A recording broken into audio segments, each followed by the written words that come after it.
दोस्तों चलिए सुनते हैं आज की कहानी। जो कहानी आज मैं सुनाने वाली हूँ वो विवेक के थ्रू शेयर किया गया है, जो हरियाणा के रहने वाले हैं।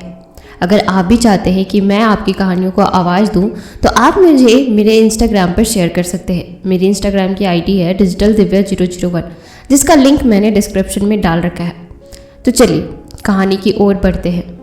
मेरा नाम विवेक है, मैं हरियाणा में रहता हूँ। यह कहानी मेरी नानी के पड़ोस में हुई थी। उस वक्त मेरी नानी जवान हुआ करती थी। नानी के 2 भाई भी थे, उनमें से एक की नई नई शादी हुई थी। दोस्तों कहानी में सबसे इंटरेस्टिंग बात तो यह है कि वह दोनों बहनें जुड़वा थी। उनका शरीर बिल्कुल एक जैसा था और कपड़े भी एक जैसे ही पहनती थी। उन दिनों में फ़र्क करना बहुत मुश्किल होता था। हुआ यूँ कि एक बार शादी के बाद छोटे भाई ने गलती से अपनी भाभी को हाथ लगा दिया। उसे लगा कि उसकी वाइफ है, लेकिन तभी भाभी ने घर में एकदम बवाल मचा दिया कि इसने मुझे छुआ है। देवर ने कई माफिया मांगी, लेकिन उन्होंने एक ना सुनी। उल्टा उन्होंने पंचायत में अपने देवर की जलील करने का फैसला कर लिया। शर्म और बेइज्जती के डर के मारे उन्होंने खुदकुशी कर ली। इसके कुछ दिन तक तो सब कुछ ठीक रहा, लेकिन कुछ दिनों के बाद बड़ी बहन में उनके देवर की आत्मा आ गई। वह अचानक आदमियों की आवाज़ में बात करने लगी। और तो और वह आदमियों की तरह ही बैठती, हरकतें भी आदमियों वाले ही हो चुकी थी। कई बार तो जब उनके अंदर आत्मा आती तो वह अपने जेठ के भाई की तरह ही बात करने लगती। यह बात बड़े भैया ने मेरे नाना को बताया। दोस्तों मेरे नाना इन सब चीज़ों में भरोसा नहीं करते थे। उन्होंने कहा कि जब अगली बार इसकी आत्मा आए तो मुझे बुला लेना। इसके ठीक 2 दिन के बाद वह आत्मा दोबारा आई। साथ ही नाना को तुरंत बुलाया गया। उस वक्त बड़ी बहन ने नाना से हाथ मिलाया और बड़े भाई की तरह बात करने लग गई। उस वक्त नाना ने बहुत गुस्सा किया। कहा कि जब तू मर चुका है तो बच्चों को क्यों परेशान कर रहा है? जब तू जीते जी कुछ नहीं कर पाया तो अब ऐसा करके क्या फ़ायदा? बच्चों को परेशान मत कर। दोस्तों नाना ने उस पर बहुत गुस्सा किया। उस टाइम तो उसकी आत्मा चली गई, लेकिन बाद में पंडित से हवन भी करवाना पड़ा। दोस्तों अभी भी मैं नानी के घर जाता हूँ तो उन दोनों जुड़वा बहनों से मिलता हूँ। एक तरह से वह भी मेरी नानी ही लगती है। पर अब जब उनके घर में सब कुछ ठीक है तो उस घटना का ख्याल भी नहीं आता है। मैं बस मैम का धन्यवाद करना चाहता हूँ जो मेरी कहानी को आप लोगों तक पहुँचाई।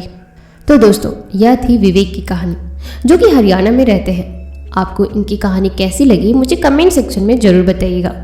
तो मैं अब ले चलती हूँ आपको हमारी आज की दूसरी कहानी की ओर। तो आइए सुनते हैं। दोस्तों मैं रसलपुर डोलरी गांव का रहने वाला हूँ, जो कि जिला मेरठ का है।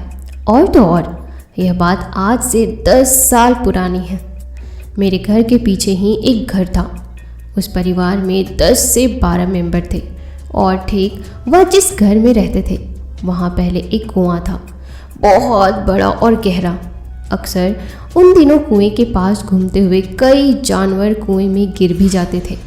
हालांकि उस वक्त उसमें पानी हुआ करता था तो उसकी वजह से उनकी मौत भी हो जाया करती थी।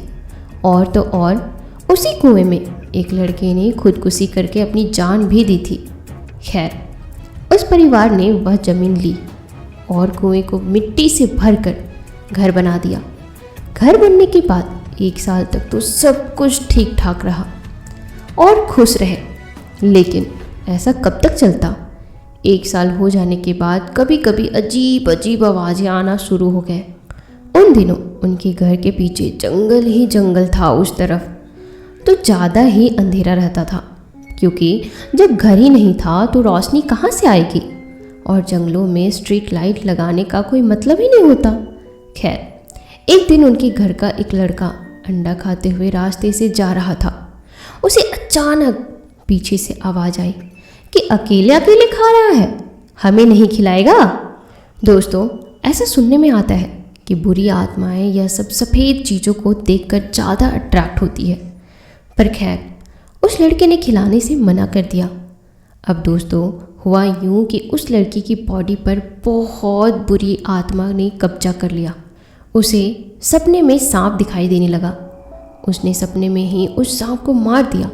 बाकी दोस्तों, मैं एक मुस्लिम हूँ। हमारे में ऐसा माना जाता है कि अगर आप सांप देखे हो तो एक आंख बंद करके कहो कि अगर सांप है तो रुक जा, जिन हो तो चला जाए। अगर आंख खोलने पर वह चला जाए तो मतलब कि वो जिन था। लेकिन दोस्तों, उस वक्त उसी रात उन लोगों पर आत्मा या जिन उन पर हावी हो गई। वो सब के सब जानवर की आवाज़ निकालने लगे। उनके पूरे घर पर साया हावी हो चुका था। और तो और यह सब बात तब की है जब मैं 13 साल का था। मैंने उस रात अपनी छत से उनकी चारपाई हवा में उड़ते देखा। दोस्तों, ऐसा सुनने में आता है कि वे लोग पूरी रात जानवर की आवाज़ निकालते रहे। उस वक्त सारे गांव के लोग इकट्ठा हो गए। तुरंत लोगों ने मौलाना जी इन सब को बुलाया गया, पर उस रात उनसे भी कुछ नहीं हुआ। जब बात हद से ज़्यादा बढ़ गई तो गांव वालों ने उनको एक पेड़ से बांधा, क्योंकि वह अपना होश खो चुके थे। फिर पता चला कि एक हजरत है जो कि बहुत बड़े, वह भी कंडला गांव के। अगले दिन उनको बुलाया गया। उन्होंने अपने मंत्र पढ़कर सबको एक एक ताबीज़ दिया। उस दिन के बाद से आज तक वह ताबीज़ पहन कर रखते हैं। लेकिन दोस्तों, एक अजीब सी उलझन है कि आज भी उनके घर में किसी की भी अचानक से डेथ हो जाती है। साथ ही उनके आसपास जितने घर हैं उन लोगों का यह कहना है कि हमें रात को पायल की आवाज़ आती है और कई बार तो वो अजीब सी बद्दुआ भी देने लगती है। दोस्तों, इन सब के होने के बाद लोगों ने उधर से जाना काफ़ी कम कर दिया है। बच्चे तो उस तरफ खेलने भी नहीं चाहते। और तो और दोस्तों, उसी के घर के बराबर में जब कोई अपना नया घर बना रहा था तो ठीक जब उन्होंने वॉशरूम का गटर बनाया तो उसमें पानी भरा हुआ था। उसमें एक बच्चे की गिरकर मौत भी हो गई। वह बच्चा 6 साल का था। कई लोगों का तो यह मानना है कि शायद इसी घर ने भेंट ली है। दोस्तों, यह मेरी लाइफ की रियल स्टोरी है। फ़िलहाल अब मैं नोएडा में रहता हूँ, लेकिन मेरा घर गांव में है और मैं कभी कभी फेस्टिवल पर ही जाता हूँ या फिर किसी की शादी में। लेकिन उस समय गांव का काफ़ी खौफ माहौल हो गया था। बस मैं इतना चाहता हूँ कि मेरी इस कहानी को जितना ज़्यादा से ज़्यादा हो सके आप लोगों तक ज़रूर शेयर करना। बाकी दिव्या मैम का बहुत बहुत धन्यवाद जिन्होंने मेरी कहानी को आप तक पहुँचाया।